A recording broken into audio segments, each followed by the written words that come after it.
Hello my dear CA और CA में inter students, तो आज आपकी डिमांड पे मैं कवर करवाने वाली हूँ income under the head salaries के प्रैक्टिकल क्वेश्चंस। ठीक है, चलिए आइए कवर करते हैं। So here it is the illustration number 1। Mister Rajkumar has the following receipts from his employer. Basic पे उसको मिली है 40,000 पर मंथ। डीए मिला है, that is DNS allowance 6,000 per month. Commission मिली है motor car but for personal use. House rent allowance है। Okay, निकालना क्या है अब ये देखते हैं। उसने कहा है find out the amount of HRA which is eligible for exemption to mister Rajkumar, assuming कि भाई उसने रेंट पे किया है 16,000 पर मंथ का कानपुर में। अब एक बात बताओ, उसने हमसे और कुछ पूछा है? नहीं। तो जो पूछा है पूरा का पूरा ध्यान उसी पर देते हैं, दैट इज हमें निकालना है एचआरए का अमाउंट। अब सबसे पहले तो एक बात बताइए कि एग्जाम्पशन दी कौन से सेक्शन में है? तो सेक्शन नंबर मैंने आपको बताया था student, section number 10 clause number 13A। क्या बोला था उसने कि least of the following shall be exempted. तो लिख लेते हैं, least of the following shall be exempted. अगर आप इस चैनल पे नए हो तो जल्दी से सब्सक्राइब कर लेना चैनल, क्योंकि बहुत सारे practical question, revision, daily doses आपके पास आने वाली है। ठीक है, ठीक है। अब इसमें मैंने आपको क्या बोला था कि वो लीस्ट ऑफ द फॉलोइंग है क्या? तो उसमें थे हमारे पास 3 पॉइंट्स। क्या क्या पॉइंट थे? पहला तो एक्चुअल अमाउंट रिसीव, कि कितना उसको अमाउंट मिला है। सेकंड प्रोविजन होता है रेंट पेड, यानी जितना रेंट पे किया है माइनस 10% ऑफ सैलरी। अच्छा एक बात बताना मुझे स्टूडेंट, इसमें सैलरी का क्या मतलब होता है? सैलरी मतलब basic salary plus DA, but DA सिर्फ तब अगर वो एम्प्लॉयमेंट या रिटायरमेंट बेनिफिट्स का पार्ट बनेगा। ठीक है, प्लस कमीशन। अच्छा कोई भी कमीशन नहीं, कमीशन अगर वो टर्नओवर के बेसिस पर दी हुई है, जैसे कि मान लो उसने दे दिया भाई 10% ऑफ टर्नओवर, तो वो वाली कमीशन इसमें आएगी, अदरवाइज नहीं। थर्ड क्या था, कोई बताएगा मुझे? Yes, great. सो अगर नॉन मेट्रो सिटीज हैं तो 40%, और अगर मेट्रो सिटी है तो 50% ऑफ सैलरी। क्लियर? तो अब इसके बेसिस पर बेस्ट तरीका होता है इनकम टैक्स में, आप क्या करो, प्रोविजन लिख लो, उसके बाद बस उसकी फिगर्स पुट करते रहेंगे। ठीक है, अब देखते हैं एक्चुअल अमाउंट कितना मिला है। एक्चुअल अमाउंट उसको रिसीव हुआ था हाउस रेंट अलाउंस का 15,000 पर मंथ। कितना? 15,000 पर मंथ। ओके, सो लिखे यहाँ पर that is 15,000 rupees per month, यानी 15,000 मल्टीप्लाई बाय 12 हो गया। 12 मंथ्स के लिए लेंगे। कैलकुलेटर्स आई होप सब लेकर बैठे हो है ना? अरे हम तो वो स्टूडेंट्स हैं जो लॉ के पेपर में भी कैलकुलेटर लेके जाते हैं, तो ये तो टैक्स का है। प्रैक्टिस बैच है तो ज्यादा से ज्यादा क्वेश्चंस कवर हो सके कम से कम टाइम में, तो मैं स्पीड थोड़ी फास्ट रख रही हूँ। Okay, that is 1,80,000 rupees. 1,80,000 rupees rent paid minus 10% of salary. अब रेंट पेड कितना है देख लेते हैं। तो उसने कहा जी भाई वो रेंट पे कर रहा है 16,000 पर मंथ, यानी 16,000 पर मंथ। आइए देखते हैं, 16,000 पर month minus 10% of salary. Now again, what do you mean by salary here? Basic plus DA plus commission. Basic कितनी है उसकी सैलरी देखते हैं। बेसिक सैलरी दी हुई है 40,000 पर मंथ। ओके, यहाँ नीचे लिख रही उसको। ठीक है, 40,000 पर मंथ। यहाँ पे मैं 10% ऑफ सैलरी कैलकुलेट कर रही हूँ। 40,000 per month. Okay, plus DA. DA का अगर वो रिटायरमेंट बेनिफिट्स का या एम्प्लॉयमेंट बेनिफिट्स का पार्ट बनेगा, दिया हुआ है DA forms part of salary for retirement benefits, यानी डीए ऐड होगा 6,000 पर मंथ। कर लेते हैं add, 6,000 rupees per month plus commission. लेकिन कमीशन तब टर्नओवर का वो पार्ट दिया होता, ये तो फ्लैट दिए तो ये ऐड नहीं होगी। क्लियर की कमीशन ऐड क्यों नहीं हुई? चलो 40,000 मल्टीप्लाई बाय 12, 4,80,000 आ गया। ठीक है, 4,80,000 plus 6,000 into 12, it comes to 72,000। इसका लेना है भाई हमें 10%। लो student, 4,80,000 plus 72,000 that is 5,52,000। 10% of 5,52,000 कितना हो जाएगा बताओ जल्दी से मुझे? 55,200। ठीक है, लिख लो ये। अब इसको ऊपर फिगर्स पुट कर देते हैं। मेरे पास यहाँ स्पेस नहीं था तो मैंने नीचे करा, आप साथ साथ कर लोगे। अब यहाँ बात आ गई 16,000 multiply by 12 that is 1,92,000 minus 10% of salary जो आया 55,200, करो इसमें से माइनस, इट कम्स टू 1,36,800। यानी एक फिगर स्टूडेंट्स हमारे पास यहाँ पर आई है 1,80,000, सेकेंड इज 1,36,800। अब निकालते हैं थर्ड, 40 और 50% ऑफ सैलरी। जल्दी से कमेंट बॉक्स में बताना, और वीडियो अच्छी लग रही है तो लाइक कर दो, ठीक है। 40 और 50%, मैम उसकी शहर कौन सा है? कानपुर है जी। कानपुर का क्या फेमस होता है? कोई कानपुर का स्टूडेंट है तो बताना जरूर, ठीक है। अच्छा, कानपुर से अब उसने कहा कि कानपुर यानी 40% वाली कैटेगरी, क्योंकि दिल्ली, मुंबई, कोलकाता, चेन्नई 50% पे, बाकी सब 40 वाला लेना है। तो 40% ऑफ सैलरी, सैलरी कौन सी? सेम एचआरए वाली। कितनी आई थी? 5,52,000। सो अभी निकाली थी ना नीचे हमने 5,52,000, that is basic plus DA plus commission वाला पार्ट। चलो, सो अब 5,52,000 multiplied by 40%, it comes to 22,080, 22,080 rupees। बताओ student, what is the least of the following? एक मिनट, एक बात यहाँ रह गई हमारे पास, वो क्या कि स्टूडेंट 40% हमने यहाँ पर ले लिया 5,52,000 का, जिसमें से हमें क्या लेना था? यहाँ पर एक गलती हो गई है, जल्दी से फटाफट ठीक करो उसको। हाँ, कितना आया हमारे पास ये? हम इट कम्स टू 2,20,800, ठीक है। यस, चलो, what is the least of the following? 1,80,000, 1,36,800 और 2,20,800। कितना आया? So the answer here is this one, 1,36,800। अब देखते हैं क्वेश्चन में क्या पूछा। उसने कहा था find out the amount of HRA eligible for exemption. तो कितना एलिजिबल है एग्जाम्शन के लिए? 1,36,800। साथ की साथ में निकाल के दिखा दो, वैसे ना भी इसमें देते बट स्टडी मैट में दिया है, बता रही हूँ क्या किया उन्होंने, टैक्सेबल वाला पार्ट भी दे दिया, एग्जाम में भी दे दो उसको साथ में, जिससे कि स्टूडेंट्स अगर वहां पे सजेस्टेड आंसर्स आते हैं जो मिलते हैं एग्जामिनर को, तो वो भी हमारा सही हो जाएगा। कि एचआरए रिसीव कितना था? 180, ठीक है, लिखा था ना यहाँ पे एचआरए रिसीव्ड 15,000 पर मंथ। इसमें से जो एग्जाम्प्टेड है माइनस कर देंगे, दैट इज 1,36,800। तो टैक्सेबल पार्ट आ गया 43,200। आई होप क्वेश्चन नंबर 1 सबको समझ आ गया होगा। इसी के साथ मेरी एक बात ध्यान से समझना, वो क्या? क्वेश्चन में इनकम टैक्स का पेपर एक ऐसा पेपर है, क्वेश्चन को सिर्फ प्रैक्टिकल करके नहीं आ सकते।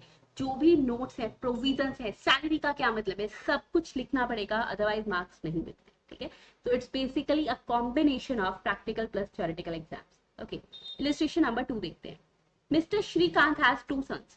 He is in receipt of children education allowance of 150 per month. उसको 150 पर मंथ जो है चिल्ड्रन एजुकेशन अलाउंस मिलता है, ठीक है, और एल्डर सन के लिए, और 70 पर मंथ मिल रहा है यंगर सन के लिए, ठीक है। Both his sons are going to school, उसको कुछ और अलाउंसेस मिल रहे हैं। ट्रांसपोर्ट अलाउंस 1800 पर मंथ और tribal area allowance 500 per month. Compute his taxable allowances, one of the easiest question. अगर ऐसा आ जाए ना क्वेश्चन, मजे ही मजे हैं पेपर। क्या मैम, सबसे पहले तो बात करते हैं चिल्ड्रन एजुकेशन अलाउंस की। एक बात बताओ, चिल्ड्रन एजुकेशन अलाउंस कितना एग्जाम्प्ट होता है? 100 per month per child, max of 2 child, है ना। उसको अब निकालते हैं कि कितना टैक्सेबल है। ऊपर लिख दोगे computation of taxable allowances for जो भी इसका नाम दिया होगा, ठीक है। Children first part education allowance में शॉर्ट फॉर्म लिख रही हूँ, आप पूरा लिखोगे मिलकर। कितना मिला? यंग, पहले बात करते हैं एल्डर सन के लिए। एल्डर सन के लिए उसको मिला है स्टूडेंट्स, यहाँ निकाल लेते हैं। एल्डर सन के लिए मिला है 150 पर मंथ। एग्जाम्प्टेड कितना होगा? 100 पर मंथ, ठीक है। चलो, सो मल्टीप्लाई बाय 12 कितना आ गया? 50 मल्टीप्लाई बाय 12 दैट इज 600। तो ये टैक्सेबल रहेगा। सेकेंड, यंगर सन के लिए कितना मिला उसको? 70। अब मैम -30 करे क्या? 70 माइनस 100 है, तो आप ऐसे दिखा दोगे, यहाँ लिख दोगे नोट कि उसको कितना मिलता है। चिल्ड्रन एजुकेशन अलाउंस एग्जाम होता है 100 per month per child up to max of 2 child. अब स्टूडेंट्स उसको इनकम टैक्स आके पैसे थोड़े ना देगा, अच्छा तुमको 100 रुपए नहीं 70 मिल रहे, लो 30 रुपए ले लो फिर एग्जाम पे करूंगा, नहीं ना। तो 70 रुपीज जो है वो एग्जाम होगा, because 100 per month up to 100 तक एग्जाम होता है। तो ये आ गया हमारे पास जी, यानी फर्स्ट का आंसर आ गया 600। सेकेंड, टैक्सेबिलिटी कितनी रहेगी और क्या मिला उसको? उसको मिला है स्टूडेंट ट्रांसपोर्ट अलाउंस। अच्छा, ट्रांसपोर्ट अलाउंस मैंने आपको क्या कहा था कितना एग्जाम होता है? मैम ट्रांसपोर्ट अलाउंस, इसके केस में तो पूरा का पूरा टैक्सेबल होगा। क्यों होगा ये भी बता दो फिर। रीजन इज ट्रांसपोर्ट अलाउंस सिर्फ और सिर्फ उनके लिए एग्जाम होता है जो कि हैंडीकैप होते हैं, डी फोर टर्म हो, ऑर्थोपेडिकली हैंडीकैप हो, कोई भी कैटेगरी हो, ठीक है। फिर उनके लिए होता है कि उनको कॉम्पिटिशन के लिए रेजिडेंस टू ऑफिस जो ट्रांसपोर्ट अलाउंस दिया वो एग्जाम, तो इसके लिए तो कंप्लीटली टैक्सेबल होगा, ठीक है। 1800 per month, that is 1800 multiply by 2। निकालो students, 1800 multiply by 2, 21,600। Next is tribal area allowance, 500 per month. कितना बताया था मैंने आपको, ट्राइबल एरिया कितना एग्जाम होता है मैम, 200 रुपए महीना। तो 200 पर मंथ एग्जाम होगा, तो यानी 500 minus 200 multiply by 12, 300 multiply by 12, that is 3600। तो टोटल कितना आ गया हमारे पास, 25,800। क्लियर। यहाँ पर दिया नहीं है क्योंकि एग्जाम मतलब बुक लिखने वालों के मार्क्स नहीं डिडक्ट हो रहे, बट आपको लिखना है क्या, note transport allowance is fully taxable because it is exempted only for those persons who are deaf, dumb और orthopedically handicapped, और उनको accommodation के लिए दिया जाता है, ठीक है। लिखोगे तभी मार्क्स मिलेंगे, ओके। चलिए उसके बाद नेक्स्ट आ जाओ इलस्ट्रेशन नंबर 3 पर। This question is very very very very very important for both CA as well as CMA inter students. So mister Sagar who retired on 1st October 2022 is receiving rupees 5,000 per month as pension, ठीक है।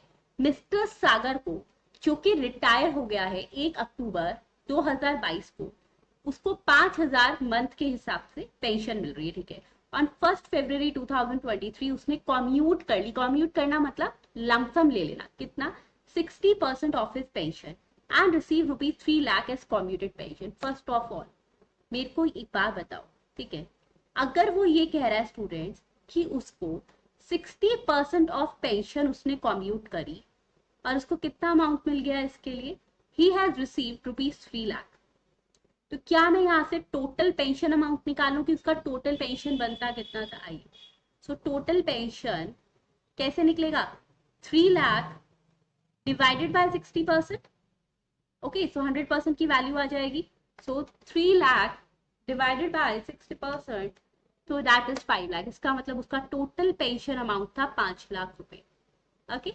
चलो उसके बाद you are required to compute is taxable pension assuming first category की वो government employ है, second private sector employ है, gratuity receive हो रही है, थर्ड प्राइवेट सेक्टर एम्प्लॉयड है बट कोई ग्रेचुटी रिसीव नहीं है, यानी पूरा पेंशन यहाँ कवर हो रहा है। आपने अगर ये कर लिया ना तो पेंशन का कोई क्वेश्चन करने की जरूरत नहीं रहेगी। First of all if he is a government employ, क्या पढ़ा था स्टूडेंट हमने गवर्नमेंट एम्प्लॉय के केस में, जल्दी से मुझे बता दो। देखो हमने क्या किया था, गवर्नमेंट एम्प्लॉय के केस में अगर पेंशन कम्यूटेड है, ठीक है, गवर्नमेंट एम्प्लॉय है तो वो एग्जाम्प्ट रहेगी, सेक्शन 10 क्लॉज 10A, ठीक है। और अगर वो अदर एम्प्लॉय है तो उसके केस में देखा जाएगा ग्रेचुटी रिसीव हुई है नहीं हुई है। एग्जाम तो नहीं है, टैक्सेबल है, बट कितना टैक्सेबल है that depends upon the receipt of gratuity. Gratuity receive हुई है तो 1/3 ऑफ टोटल पेंशन, और ग्रेचुटी रिसीव नहीं हुई है तो हाफ ऑफ टोटल जो है उसकी पेंशन। क्लियर। हम अनकम्यूटेड, अनकम्यूटेड वाला पार्ट तो भाई कोई भी बंदा हो सबके लिए क्या रहता है, फुली टैक्सेबल। आओ देखते हैं। तो first of all we are considering it for the government employee. Uncommuted pension कितनी है पहले तो ये देख लो, अनकम्यूटेड, ओके, अक्टूबर से मिलनी स्टार्ट हो रही है, सो यानी 1 अक्टूबर से लेकर 1 फरवरी को उसने कम्यूट कर दिया है कुछ पार्ट, ठीक है। तो यानी स्टूडेंट्स पहले तो हम निकालते हैं 1 अक्टूबर से लेकर उसकी 31 जनवरी तक की सैलरी जो पेंशन मिली है, देन 1 फरवरी से लेकर 31 मार्च तक की, ठीक है। लेट्स सी 1 अक्टूबर से लेकर 31 जनवरी कितनी मिली है उसको, 5,000 रुपीज पर मंथ। कितने मंथ हुए, अक्टूबर नवंबर दिसंबर जनवरी, कितने हो गए स्टूडेंट, अक्टूबर नवंबर दिसंबर जनवरी, 4 मंथ्स, ठीक है। तो 5,000 मल्टीप्लाई बाय 4 प्लस बैलेंस 2 महीनों के लिए क्या रहा, मैम उसने 60% पेंशन कम्यूट कर ली, यानी uncommuted is 40%। So 5,000 multiply by 40% multiply by 2 months. समझ आई बात, 5,000 multiply by 4 that is 20,000 plus 5,000 का 40% निकालिए, 2,000 मल्टीप्लाई बाय 2 4,000, तो यानी टोटल अनकम्यूटेड पेंशन इज 24,000।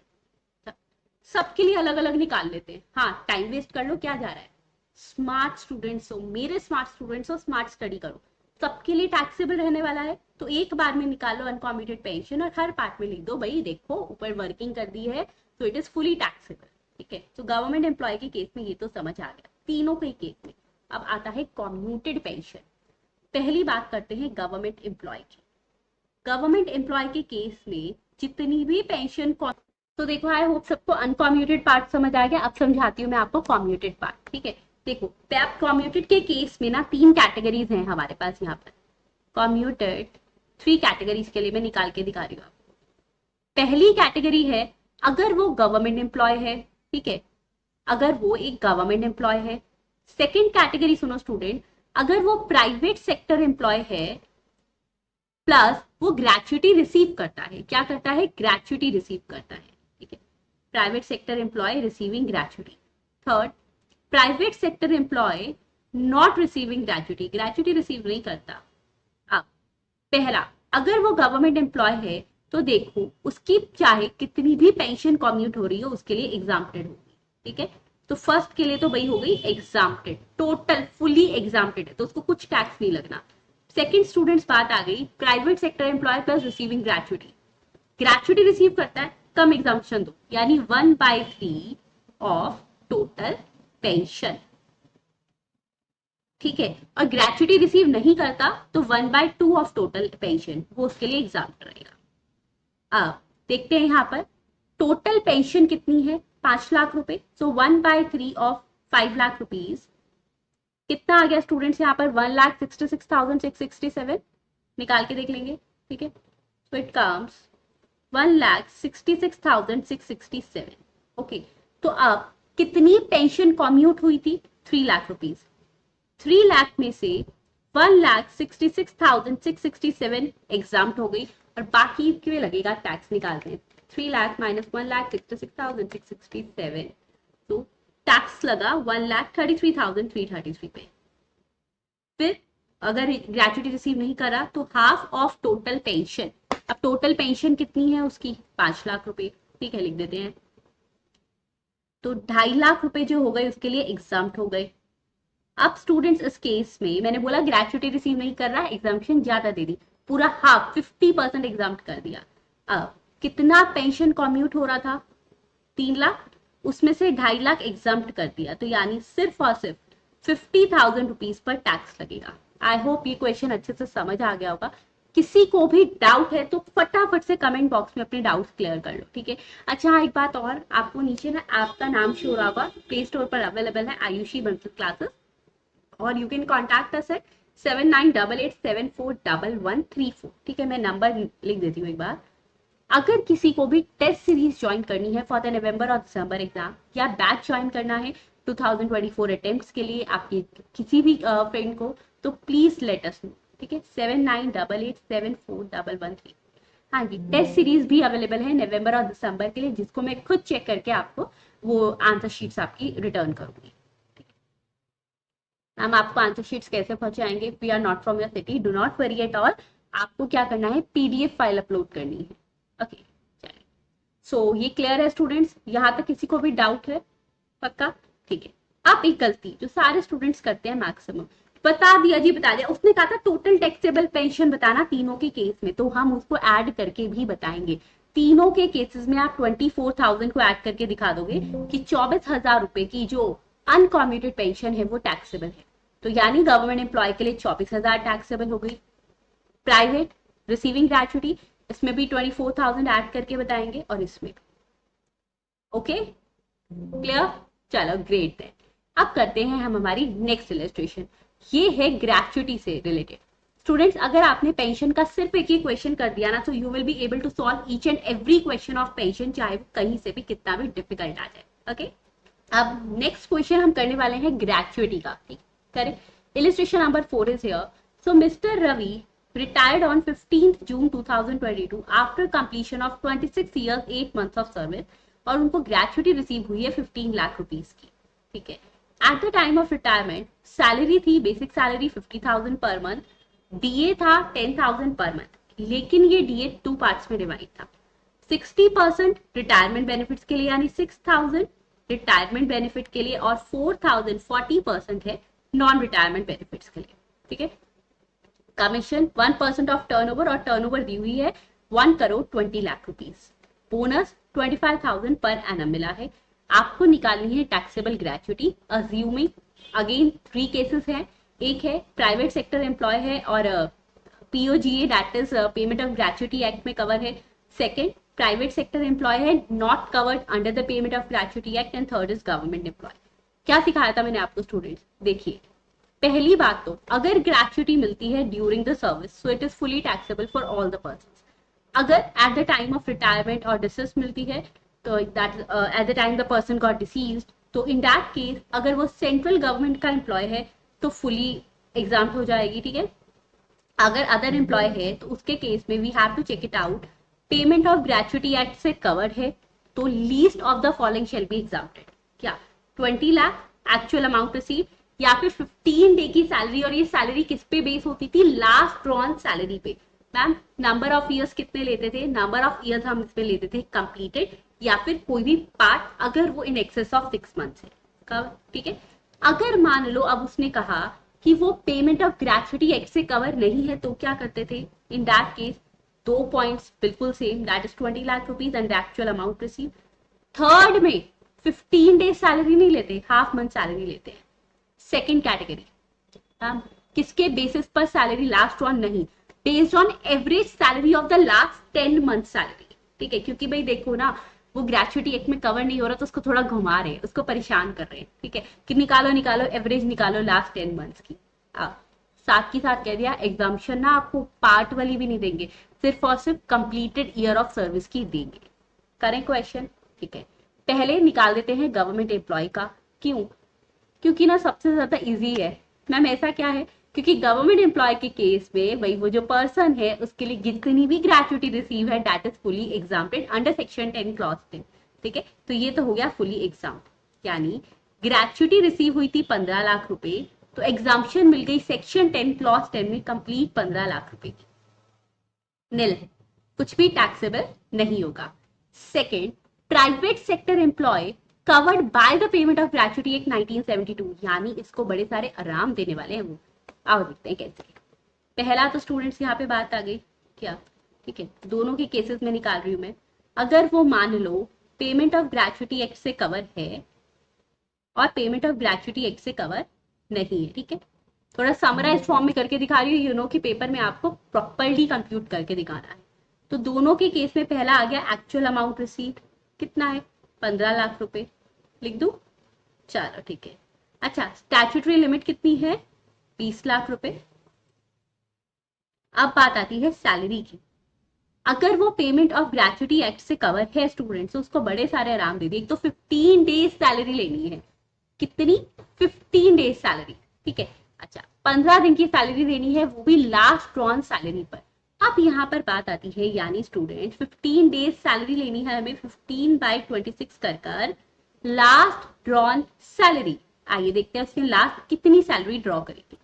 उसने लास्ट सैलरी स्टूडेंट जो ड्रॉ करी है दैट इज 50,000 पर मंथ। अच्छा मैम यहाँ पे ना ये 26 क्यों किया? मैंने बताया था अगर वो पेमेंट ऑफ ग्रेच्युटी एक्ट में कवर हो रहा है तो number of days in a month is taken to be as 26। याद आ गया ना? ठीक है, तो लिख देते हैं स्टूडेंट्स यहाँ पे 50,000 पर मंथ। ओके, क्योंकि उसको बोला ना कि 15 दिन की सैलरी लास्ट ड्रॉन सैलरी पे। ओके लिखो। अच्छा सैलरी में सिर्फ सैलरी आती थी और कुछ भी डीए भी आता है, तो लिखो basic plus DA. DA retirement benefits का पार्ट बने ना बने इसमें आता है, यानी 10,000 रुपीज भी ऐड हो गया। क्लियर? यहाँ तक क्लियर है सबको? चलो ठीक है। अब बात आती है completed year of service plus अगर कुछ भी उसने इन एक्सेस ऑफ 6 मंथ्स किया है, 26 ईयर्स 8 मंथ्स यानी taken to be as 27 years, ठीक है। तो यहाँ लिख रही हूँ मल्टीप्लाई बाय 27। निकालिए स्टूडेंट्स इसको।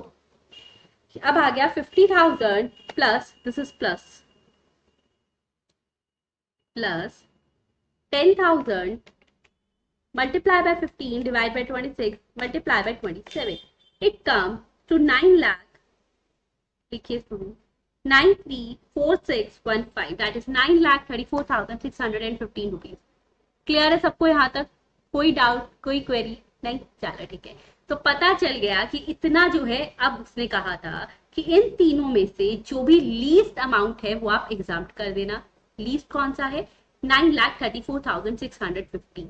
तो अब एक बार आंसर निकाल लें इसका, यानी अमाउंट रिसीव हुआ है 15 लाख रुपए, माइनस कर देंगे 9,34,615 रुपीज।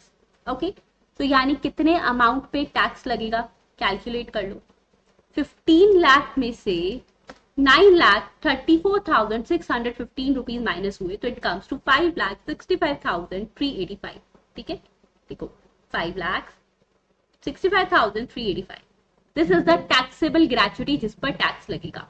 अब बात आती है, अगर वो पेमेंट ऑफ ग्रेचुटी एक्ट में कवर नहीं हो रहा ना, ज्यादा घुमाएगा, उसको कहेगा लास्ट 10 मंथ्स की सैलरी वाला निकाल लो, और 15/26 भी नहीं लेता, क्या लेता है, वो कहता है सीधी सी बात, नो बकवास हेयर, यानी हाफ मंथ सैलरी लेनी है। हाफ मंथ सैलरी का मतलब 1/2।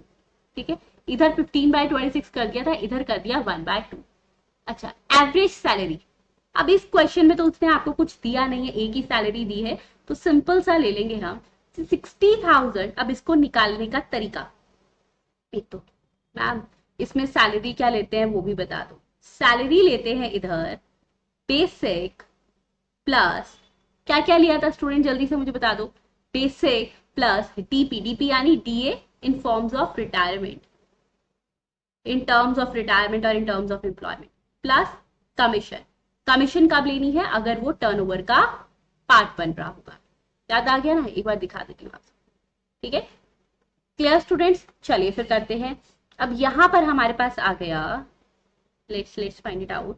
बेसिक सैलरी कितनी है मैम, 50,000 प्लस डीए कितना था उसके पास, डीए था 10,000 रुपीज। ठीक है, बट 10,000 कब लेना है स्टूडेंट, मैम 10,000 तब लेना है अगर वो जो है रिटायरमेंट बेनिफिट्स का पार्ट बनेगा। ठीक है, तो पहले तो सैलरी लिख देती हूँ 50,000 multiply by 12।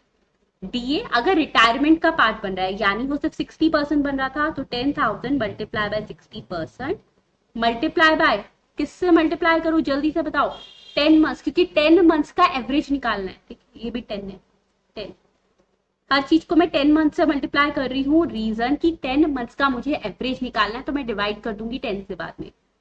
Plus commission, commission कितना था, 1,20,00,000, 1,20,00,000, उसका कितना परसेंट दिया हुआ है, 1%। अगेन ये दिया हुआ है स्टूडेंट्स 12 महीने की एनुअल टर्नओवर के बेसिस पे, मुझे 10 महीने का देखना है, तो इसको मैं डिवाइड कर रही हूँ 12 से, कि भाई ये तो 12 के लिए है, मुझे 10 के लिए निकालना है। सो करें कैलकुलेट अब, यस देखा, चलिए अब कवर नहीं हो रहा ग्रेचुटी एक्ट में, तो वो घुमाएगा तो है, तो घुमा रखा है। 50,000 मल्टीप्लाई बाय 12, अभी इसको मैं करके दिखा दूंगी आपको, डिवाइडेड मल्टीप्लाई बाय। ठीक है, 50,000 multiply by 10, 5 lakh rupees, plus 10,000 multiplied by 60%, that is 60,000. Oh, sorry, 6,000. 6,000 multiplied by 10, 60,000. Plus 1,20,00,000 multiplied by 1% divided by 12 multiplied by 10. कितना आ गया, निकालते हैं। 1,20,00,000, 1,20,00,000 multiplied by 1%, multiplied by 1%, multiplied by 10, divided by 12. So it comes to 1 lakh rupees, 1 lakh.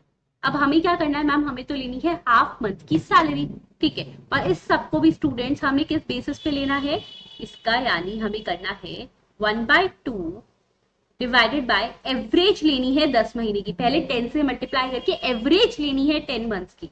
ठीक है, अच्छा, और कितने years लेने हैं, कवर नहीं है ना, नहीं तो कम ईयर की वो एग्जम्पशन देगा, यानी कंप्लीट नहीं देगा, बस जितना कंप्लीट किया उतना, इन एक्सेस वाला नहीं दे रहा। सो मल्टीप्लाई बाय 26, क्योंकि 26 ईयर्स 8 मंथ्स था, तो 27 नहीं लेंगे। निकालो स्टूडेंट्स यहाँ पर,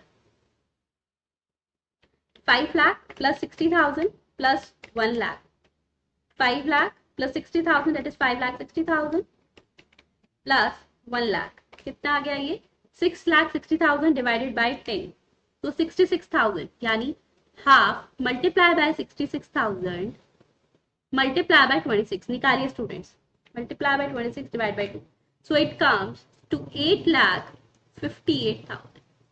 यही आंसर आया सबका, हाँ जी क्लियर। चलो फिर देखते हैं अब हमारा आंसर मैच कर रहा है, यस। तो यानी इसके केस में what is least of the following which should be exempted here, 8,58,000। Okay, तो अब टैक्सेबल कितना है हमारे पास, कितना उसको अमाउंट रिसीव हुआ था, जल्दी से देखते हैं स्टूडेंट। सो मैम उसको यहाँ पर जो अमाउंट रिसीव हुआ था दैट वाज 15 लाख रुपीज, तो ये आ गया हमारे पास 8,58,000। तो 15 लाख में से माइनस कर देंगे हम 8,58,000, सो इट कम्स 6,42,000। तो हेयर जो अमाउंट टैक्सेबल होगा वो रहेगा 6,42,000। ओके, ये क्वेश्चन बहुत इंपॉर्टेंट है, पेंशन हो चाहे ग्रेचुइटी हो, काफी चांसेस होते हैं क्वेश्चन आने की। ओके, तो आई होप ये भी सबको अच्छे से समझ आ गया। ठीक है, next question we are doing of a leave encashment, that is illustration number 5। Mister Gupta जो कि रिटायर हुए हैं 1 दिसंबर 2022 को after 20 years of service and receive leave salary of 5 lakh. ठीक है, उनको लीव सैलरी मिली है 5 लाख रुपए की। अदर डिटेल्स दी हुई है, बेसिक सैलरी है, डियरनेस अलाउंस है, कमीशन है, बोनस दिया हुआ है। लीव अवेल कितनी करी है 480 डेज की, जबकि उनको 30 डेज लीव एवरी ईयर मिल रही थी। ठीक है, okay, you are required to compute his taxable leave salary, assuming एक बार वो गवर्नमेंट एम्प्लॉय है, एक बार नॉन गवर्नमेंट है। अब स्टूडेंट गवर्नमेंट के केस में क्या बोला था मैंने आपको, जितना अमाउंट मिलेगा फुली एग्जाम। तो अगर वो गवर्नमेंट एम्प्लॉय है, कितना उनको लीव एनकैशमेंट मिल रहा है देख लेते हैं। ठीक है, उसको उसने पूछा ही आपसे सिर्फ टैक्सेबल लीव सैलरी है, तो उसका पूरा का पूरा टैक्स निकालने मत बैठना, जो पूछे वही बताना। कल को क्लाइंट जिस काम से आएगा वही आंसर दोगे। ठीक है, तो ध्यान रखना इस बात का। उसको अमाउंट रिसीव हुआ स्टूडेंट्स 5 लाख रुपीज, बोला ना उसने कि 5 लाख रुपए की लीव सैलरी मिली है, 5 लाख लिख देते हैं। सो अमाउंट रिसीव हुआ है 5 लाख रुपीज। एग्जाम कितना होगा, सेक्शन 10 क्लॉज 10 डबल ए नाम कंप्लीट फुली एग्जाम्प्टेड। तो गवर्नमेंट एम्प्लॉय है तो nil shall be taxable. Second non government employ है, नॉन गवर्नमेंट एम्प्लॉय है। अब नॉन गवर्नमेंट एम्प्लॉय है तो वो थोड़ी सी मेहनत करवाएगा, लेकिन है बहुत इजी। क्या था,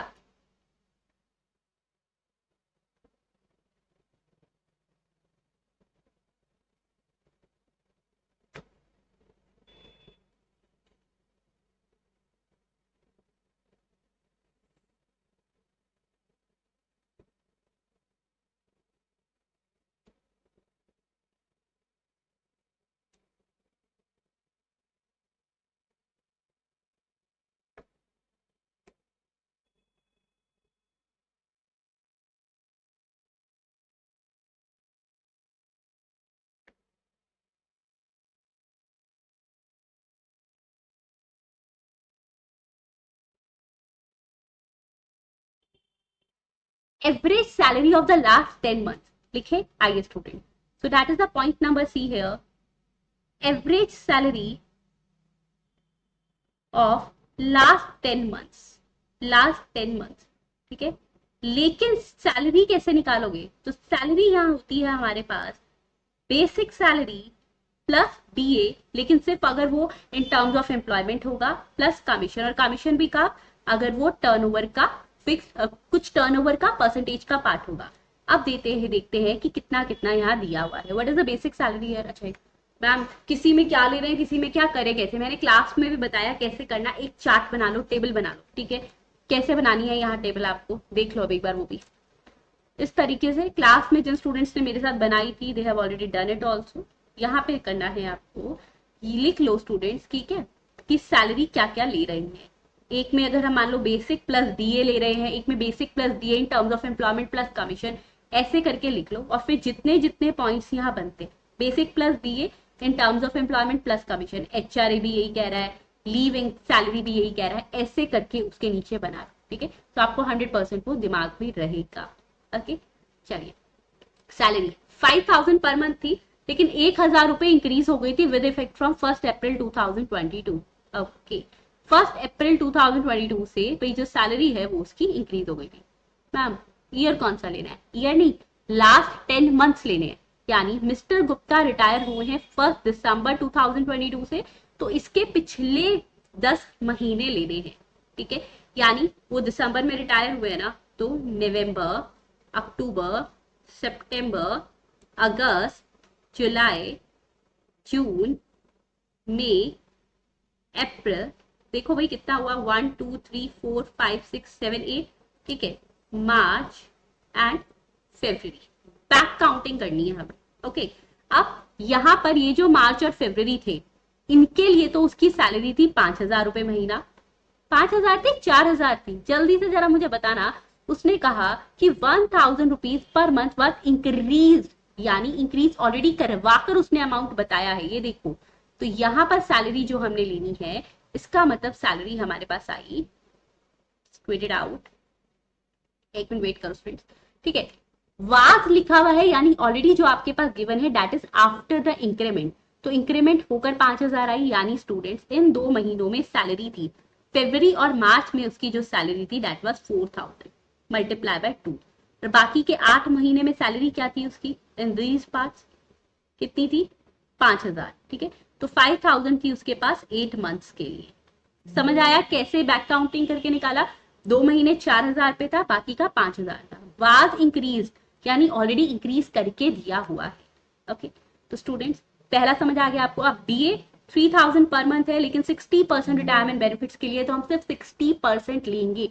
कमीशन 500 रुपए महीना फ्लैट दी हुई है, नहीं लेंगे। तो करें इसका सैलरी निकाले, आइए स्टूडेंट। सो दैट इज, अब हमने एवरेज निकालना है लास्ट 10 मंथ्स का, निकालते हैं।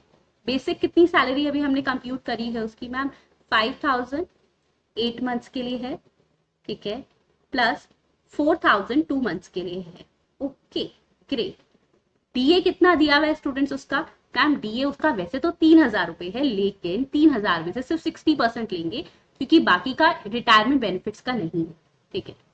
तो 3,000 मल्टीप्लाई बाय कितना 60% मल्टीप्लाई बाय 10, क्योंकि एवरेज निकालनी है 10 मंथ्स की। अब इसको मैं डिवाइड कर दूंगी कंप्लीट को 10 से, क्योंकि एवरेज देखते हैं। ओके स्टूडेंट, निकालिए यहाँ पर। So let's find it out. Wait, यहाँ पर स्टूडेंट्स फाइंड आउट करो एक बार, ठीक है। सो 5,000 मल्टीप्लाई बाय 8 हमारे पास आ गया 40,000, प्लस 4,000 जो है वो 2 से मल्टीप्लाई कर लो, ये आ गया 8,000, 48,000 here it is, plus 3,000 multiply by 60%, 3,000 multiply by 60% multiply by 10, 18,000, कितना आ गया 18,000 रुपए। अब बात आती है, हमने निकालना है लास्ट 10 मंथ्स की salary based on the average last 10 months. Okay, let's find it out. अब देखो स्टूडेंट्स यहाँ पर कैसे होगा। पहले तो मैं लास्ट 10 महीनों के लिए एवरेज निकाल रही हूँ, यानी इसको कर दिया 10 से डिवाइड, ठीक है। कितना आ गया 48,000 प्लस 18,000 डिवाइडेड बाय 10, 6,600। अब ये मेरे पास एवरेज आ गई एक महीने की 10 महीनों के बेसिस पर, और मैंने यहाँ पर निकालना क्या होता था 10 month salary based on the average of last 10 months. तो यानी 10 महीनों की सैलरी निकालनी होती थी 10 मंथ्स की बेसिस पर। तो इसको पूरे को निकालकर 10 से मल्टीप्लाई कर देंगे, यानी बेसिकली आंसर यही आता है, लेकिन करने का तरीका एक बार डिवाइड देन मल्टीप्लाई, क्योंकि 10 महीनों की सैलरी लेनी है 66,000। समझ आया या नहीं? कोई भी डाउट है तो definitely you can ask me. फिर स्टूडेंट्स बात आती है फोर्थ पॉइंट मैंने आपको बताया था कि फॉर्मूला अच्छे से देख लो इसका, कि भाई leave due divided by 30 days. Ma'am ये डिवाइड क्यों करते थे, थोड़ा सा एक बार याद करा। तो हाँ मैं बताती हूँ ना, लीव ड्यू यानी मान लो उसके पास 120 दिन रह रहे, अभी कैलकुलेट करेंगे उसको मंथ्स में कैलकुलेट करेंगे, क्योंकि मेरे पास सैलरी मंथ में है, ठीक है। तो leave due divided by 30 days into average salary per month, जिससे हमारे पास वो फॉर्मूला सेट हो जाए कि मंथ्स में हो गया वो। अब एवरेज सैलरी कितनी अभी हमने निकाली है पर मंथ की based on the average salary of last 10 months, 6,600 लिख दूं, डिवाइडेड बाय यहाँ 30 हो गया। अब हमने निकालना है लीव ड्यू, कितनी लीव उसके पास है स्टूडेंट्स। उसको एक साल में 30 डेज लीव एवरी ईयर उसको अलाउड थी, ठीक है। उसने कितने साल काम करा है? उसने काम करा है 20 ईयर्स। कितनी अलाउड थी? 30, यानी उसके पास लीव जो दी गई थी वो कितनी दी गई थी उसके पास, जो मतलब उसके पास ऑफर था कि आप ले लीजिए, उसके पास 20 ईयर्स मल्टीप्लाई बाय 30 डेज, कितना हो गया ये 600 डेज की वो लीव ले सकता था, माइनस उसने अवेल कितनी करी 480 डेज की, बैलेंस 120। तो लीव ड्यू जिसके लिए उसको मिलना चाहिए था लीव सैलरी, लीव बची हुई कितनी है सिर्फ और सिर्फ 120 दिन की, यानी मंथ्स में कैलकुलेट करूं तो इट कम्स टू 4 मंथ्स। तो 4 इंटू 6,600 26,400। अब देखो least of the following shall be exempted, तो उनमें से जो भी सबसे कम होगा वो यहाँ पर हो जाएगा उसके लिए क्या एग्जाम बाकी हो जाएगा टैक्सेबल। अब सबसे कम हमारे पास यही आ रहा है, दैट इज लीव ड्यू वाला पॉइंट जो मैंने अभी निकलवाया 26,400। सो 26,400 शेल बी एग्जाम्प्टेड। समझ आ गया ये पॉइंट आपको? कोई भी डाउट है, कोई भी कंफ्यूजन है, so you can definitely ask. Okay, चलिए। So I hope non government employ का पार्ट भी यहाँ पे सबको क्लियर होगा, किसी को डाउट नहीं होंगे। कोई भी डाउट है तो definitely you can ask me out. एक बात और मैम, आप रोज ऐसे प्रैक्टिस सेशंस लेके आने वाले हो? डेफिनेटली रोज 5:30 बजे हम मिलने वाले हैं 5:30 PM डेली बेसिस पे। वहां पर हम करेंगे प्रैक्टिस क्वेश्चन ऐसे, ठीक है। आइए एक क्वेश्चन और देखते हैं, प्रोविडेंट फंड का क्वेश्चन, ठीक है। अब स्टूडेंट्स आ जाइए ऑन द नेक्स्ट इलस्ट्रेशन। चलिए देखते हैं। हाँ, illustration number 6। Mister A retires from service on December 31, 2022 after 25 years of service. मैं आपको ही कह रही हूँ, अगर आपके सीए इंटर के भी एग्जाम है एंड नवंबर में स्टार्ट हो रहे हैं, अगर आप रोज मेरे साथ ये प्रैक्टिस सेशन में डीटी आईडीटी के क्वेश्चंस भी कवर कर लोगे तो आप अपना स्टूडेंट्स काफी पार्ट कवर कर पाओगे टैक्स का, ठीक है। चलिए let's cover it. Following are the particulars of his income or investments for the previous year 22-23। Basics पे थी 16,000 पर मंथ 9 मंथ्स के लिए, ठीक है। डियरनेस पे था जिसमें से 50% forms part of the retirement benefits, ठीक है। कितना? 8,000 पर मंथ फॉर 9 मंथ्स, यानी टोटल आ गया 9 8 72। लमसम पेमेंट मिली है उसको यूआरपीएफ पे, अनरिकॉग्नाइज्ड प्रोविडेंट फंड पे 6 लाख। पीपीएफ में उसने डिपॉजिट किया यानी section 80C 40,000। Out of the amount receive from the unrecognised provident fund, employer का जो कॉन्ट्रीब्यूशन था वो था 2,20,000, यानी ये जो उसको 6 लाख रुपए मिले हैं, कितने मिले? 6 लाख मिले ना अनरिकॉग्नाइज्ड प्रोविडेंट फंड से। लिखते हैं इस 6 लाख में से उसने कहा कि बाइफिकेशन भी सुन लो, यहां पर एम्प्लॉयर का कॉन्ट्रीब्यूशन था 2,20,000 जिसपे इंटरेस्ट मिला है 50,000। सो एम्प्लॉयर का कॉन्ट्रीब्यूशन कितना था? 2,20,000, और उस पर उसको इंटरेस्ट रिसीव हुआ है, कितना इंटरेस्ट रिसीव हुआ है? 50,000 plus interest receive there on 50,000, यानी टोटल 2,70,000 एम्प्लॉयर वाला है, ठीक है। लेकिन इंटरेस्ट पार्ट है, ये ध्यान रखेंगे। अब एम्प्लॉय का कॉन्ट्रीब्यूशन कितना है? 2,50,000 और इंटरेस्ट मिला है उस पर 60,000 एम्प्लॉय का, यानी ओन कॉन्ट्रीब्यूशन 2,50,000, इंटरेस्ट मिला है 60,000, कितना आ गया? 3,10,000। क्लियर? इतना ही आ रहा है, ठीक है। आइए देखते हैं what is the taxable portion of the amount received from the unrecognized provident fund in the hand of Mr. A। उसने और कुछ नहीं पूछा, वो कह रहा है सिर्फ इतना बताना, कुछ और नहीं पूछ रहा, मैं सिर्फ इतना पूछ रहा हूँ यूआरपीएफ में टैक्सेबल कितना रहेगा। अब सुनो, अनरिकॉग्नाइज्ड प्रोविडेंट फंड में क्या देखना है मैम? 2 तरीके से। एक तो कि कितना अमाउंट एम्प्लॉयर ने डाला था, उस पर कितना इंटरेस्ट आया, और कितना खुद का है। Let's do it. अब पहली बात तो एम्प्लॉयर जो भी कंट्रीब्यूट करता है या उस पर जो इंटरेस्ट आता है, ठीक है, दैट इज फुली टैक्सेबल। क्यों? क्योंकि भाई वो प्रोविडेंट फंड को रिकॉग्निशन नहीं मिली हुई है, that is URPF, unrecognised provident fund.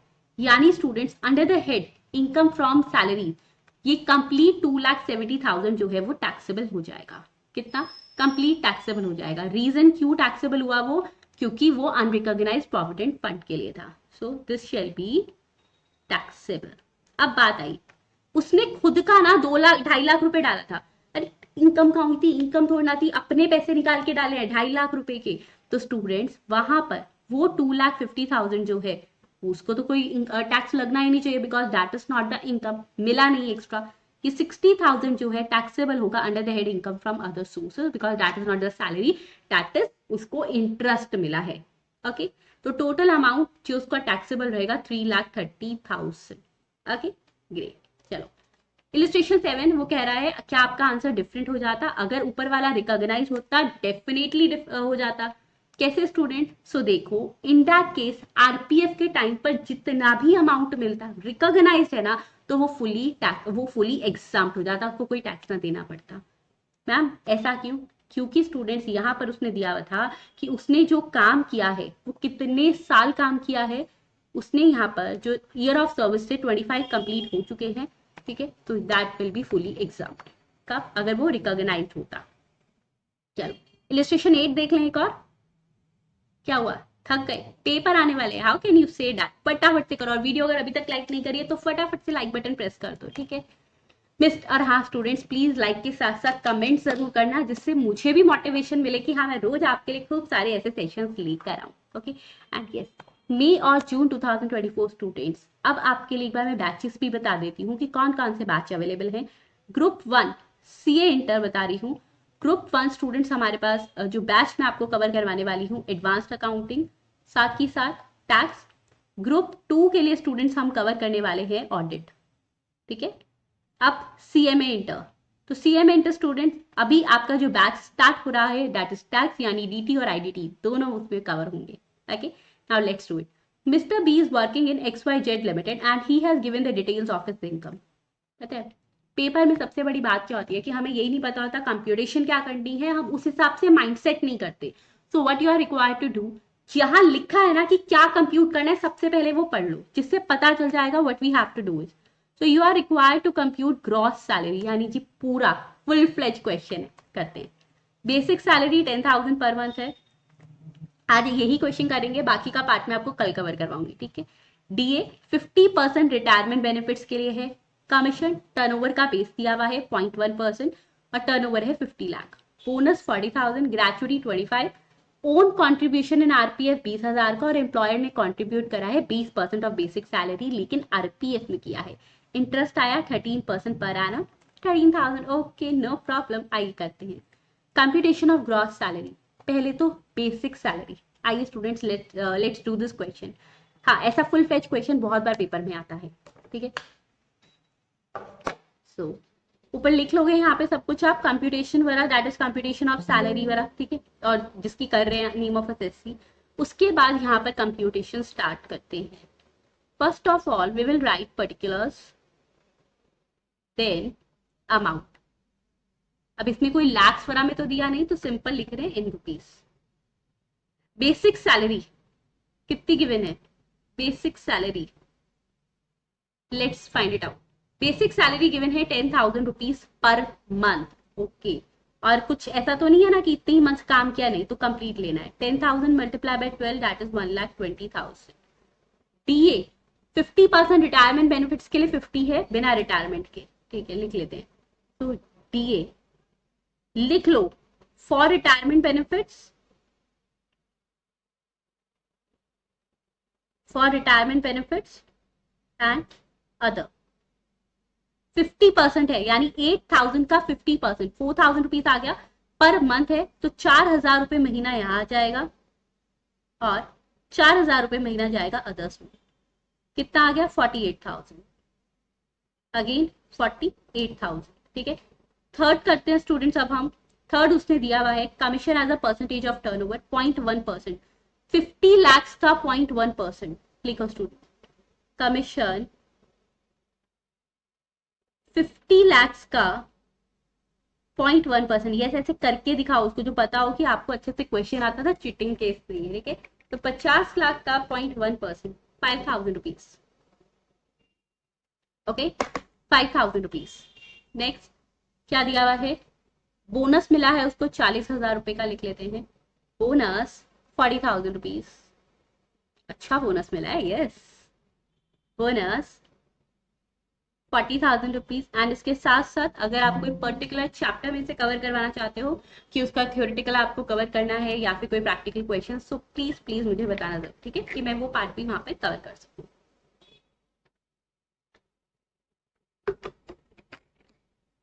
चलो बोनस भी हो गया स्टूडेंट्स। अब उसके बाद हमारे पास यहाँ पे बात आती है after bonus, this is gratuity. कितना है 25,000 लिखते हैं ग्रेचुटी। लेकिन हमें पता है भाई ग्रेचुटी तो कंप्लीट लिखो ही मत, रीजन पूरा ग्रेचुटी थोड़ी ना वहां पे टैक्सेबल होने वाला है, तो हमें उसकी कुछ एग्जाम्पशंस भी मिलेंगी। ओके ग्रेचुटी मिला कितना है 20,000 25,000, फिर देख लेंगे एग्जाम्पशन है नहीं है, जैसे भी होगा। नेक्स्ट हमारे पास उसने दिया है कि उसने कुछ कंट्रीब्यूशन करा था आरपीएफ में, ओन कंट्रीब्यूशन भी है, एम्प्लॉयर का भी है, इंटरेस्ट है, चलो बाद में देखते हैं वो, अभी पहले इतना निकालते हैं क्योंकि ग्रॉस सैलरी का भी पूछा हुआ है। तो यहाँ पर हमारे पास बेसिकली पॉइंट आता है ग्रेचुटी वाला आउट। अगर मैं कहूंगी ये क्वेश्चन वो दे रहा है तो वो देगा ही ग्रेचुइटी के लिए, ठीक है। अब ग्रेचुइटी में स्टूडेंट, अगर मैंने आपको बताया था ग्रेचुइटी, ऐसी ग्रेचुइटी जो ड्यूरिंग द सर्विस मिलती है वो फुली टैक्सेबल होती है, प्रीवियस क्वेश्चन में बात करी थी। और अगर वो आफ्टर द रिटायरमेंट या द पर्सन गॉट डिसीज तब मिलती है तो उसको टैक्सेबल मिलता है। अब यहाँ पर आपको लिखना पड़ेगा लेस एग्जाम नील। नोट नंबर 1 क्या है कि एग्जाम्पशन इसलिए नहीं मिली क्योंकि it is during the service, ठीक है, 25,000। फिर बात आती है एम्प्लॉयर ने आरपीएफ में कंट्रीब्यूट करा। क्या बताया था मैंने आपको, एम्प्लॉयर जब कुछ कंट्रीब्यूट करता है यानी वो हमारी सैलरी का पार्ट तो हो गया, हमें एक्स्ट्रा पैसे मिले हैं, लेकिन क्या कंप्लीट टैक्सेबल होता है, क्योंकि आरपीएफ है, कंप्लीट टैक्सेबल नहीं होता। तो पहले तो लिख दो कि उसको मिला कितना है। तो उसने कहा 20%, let's find it out. Employer contribution 20% of basic salary, और बेसिक सैलरी थी 1,20,000, ठीक है। 10,000 मल्टीप्लाई बाय 12 निकाली ना अभी यहाँ पर, 1,20,000 रुपए। तो उसने कहा इसका 20% वो दे रहा है। अच्छा, अब स्टूडेंट्स एक बात बताओ, कितना अमाउंट एग्जाम्प्ट होता है, कितना परसेंटेज तक एग्जाम्प्ट होता है, फटाफट से कमेंट सेक्शन में बताओ। I am actually watching for your comments कि आप मुझे साथ साथ में बताओगे, जिससे मुझे पता चले that you have know these points, ठीक है। सो 20% ऑफ बेसिक सैलरी उसने दिया है। मैम हम इसमें लेते हैं लेस एग्जाम 12% तक, ठीक है। 12% ऑफ व्हाट, 12% हम लेते हैं basic DA in terms of employment और कमीशन का। तो यानी 12% बेसिक यानी 1,20,000, यानी this part and the commission because it is on the basis of turnover. So 1,20,000 plus 48,000 plus 5,000, इसका 12%, 20,760 एग्जाम होगा, बाकी 8% पे लगेगा टैक्स, ठीक है। तो यानी यहाँ पर एक मिनट रुको स्टूडेंट्स, उसने कहा कि कितना उसको एग्जाम हो जाएगा 20,760, कैसे अभी मैंने आपको निकाल कर ये बताया। और 1,20,000 का 20% दैट इज 24,000, तो balance shell be taxable, balance shell be taxable 3240, okay. And ये स्टूडेंट्स नीचे आपको ऐप का नाम शो हो रहा होगा, आयुषी बंसल क्लासेस, आज की आज इंस्टॉल कर लो। उस पर काफी सारी फ्री लर्निंग्स अवेलेबल है आपके लिए, जैसे आप एमसीक्यू सॉल्व कर सकते हो, बहुत सारे फ्री सेशंस अपलोडेड हैं आपके लिए, ठीक है। तो जरूर इंस्टॉल कर लो। उसके बाद बात आती है एम्प्लॉयर ने कंट्रीब्यूट करा, पता चल गया कि 20,760 एग्जाम्प्टेड हो जाएगा, बाकी लगेगा टैक्स, ठीक है। फिर और क्या था मैम, उसको ना इंटरेस्ट मिला है, इंटरेस्ट एम्प्लॉयर के कंट्रीब्यूशन पर, ठीक है। वो कितना एग्जाम्प्ट होता है, जल्दी से बताओ, कितना पढ़ा था हमने, 9.5%। आइए देखते हैं इसका कितना अमाउंट है। So employer interest on employers contribution, interest on employers contribution, कितना इंटरेस्ट मिला है, आइए दोस्तों देखते हैं। मैम उसको इंटरेस्ट मिला है 13%, दिया हुआ है क्या, 13% पर एनम 13,000 रुपीज, ठीक है। 13% कितना है, 13,000 लेस एग्जाम्प्ट होता है 9.5%। नाउ द प्रॉब्लम 9.5% निकाले कैसे, 13,000 की पहले 100 की वैल्यू निकालो, 13 मल्टीप्लाई बाय 100, यानी टोटल उसको कितने पे मिल रहा है स्टूडेंट, वो 13,000 अगर 13% की वैल्यू है तो 1,00,000 रुपए, इसका 9.5% निकाल लो क्योंकि वो एग्जाम्प्ट है, ये आ गया 9,500 रुपीज। तो यानी माइनस कर दो 9,500, balance shell be taxable, balance shell be taxable that is 3,500, okay. अब देखें एक बार क्वेश्चन, बताइए स्टूडेंट समझ आ गया पूरा क्वेश्चन, ओके ग्रेट। अब यहाँ पर देखते हैं कि उसका कितना अमाउंट जो है वो टैक्सेबल बनता है। So 1,20,000, please bring your calculator, 1,20,000 plus 48,000 plus 48,000 plus 5,000 plus 40,000 plus 25,000 plus 3,240 plus 3,500, so it comes to 2,92,740 rupees. आइए देखते हैं, कंप्लीट हमारे पास आ गया 2,92,740। एक बार आंसर चेक कर लें, so this is the answer. I hope आज सबको हमने जितने क्वेश्चंस कवर किए हैं यहाँ पे आपको फुल कॉन्फिडेंस जरूर आ गया होगा कि हाँ हमें ग्रेचुइटी, पेंशन, लीव, एनकैशमेंट, अगर ऐसा कोई भी क्वेश्चन आता है RPF, so we will able to do this. जल्दी बताओ, कॉन्फिडेंस आया या नहीं आया? आया कॉन्फिडेंस? ओके, तो कल हम करेंगे इसका बैलेंस पार्ट। सैलरी के लिए कल मिलते हैं हम बैलेंस क्वेश्चंस के लिए, किस टाइम पर? Exact at 5:30 PM on YouTube and the Facebook. Okay, thank you students, have a nice day and yes, meet me in the next session.